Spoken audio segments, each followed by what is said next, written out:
నిన్న నైటు 11:30 అయినట్టుంది. ఇట్లనే ఇన్‌స్టాగ్రామ్‌లో రీల్ చూస్తుంటే ఒక దారుణాన్ని చూశాను. అది ఎప్పుడెప్పుడు మీతో షేర్ చేసుకోవాలని పొద్దున్నుంచి వెయిట్ జేస్తున్నా. ఏంటయ్యా అంటే మంగళవారము, శుక్రవారం ఇల్లు తుడవకూడదంట.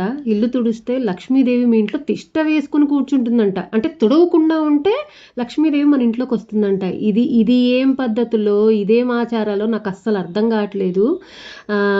అంటే మనము మన పెద్దవాళ్ళు చెప్పిందేంటి, శుక్రవారము, మంగళవారము చక్కగా ఇల్లు శుభ్రంగా పెట్టుకుంటే, గడపకి పసుపు రాసుకుంటే, ఇంట్లో ముగ్గులు పెట్టుకుంటే లక్ష్మీదేవి వస్తుంది అనేది మన పెద్దవాళ్ళ ఆచారం.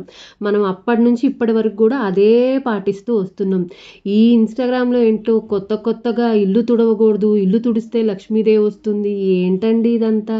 దీనికి మళ్ళీ కింద కామెంట్లు అవునా అండి? నిజమా అండి? అని. నేనైతే ఇల్లు తుడిచిన వెంటనే కిచెన్‌లో, హాల్‌లో, బాల్కనీ గడపకు గూడా ఖచ్చితంగా ముగ్గు వేసుకుంటాను. ఇప్పటి నుంచి కాదు, అంటే వీడియో కోసం చేస్తున్నాను కాదు. నేను గత కొన్నేళ్ల నుంచి ఈ పద్ధతినే పాటిస్తున్నాను. మీకు నచ్చితే లైక్ చేయండి. లేదంటే స్కిప్ చేయండి.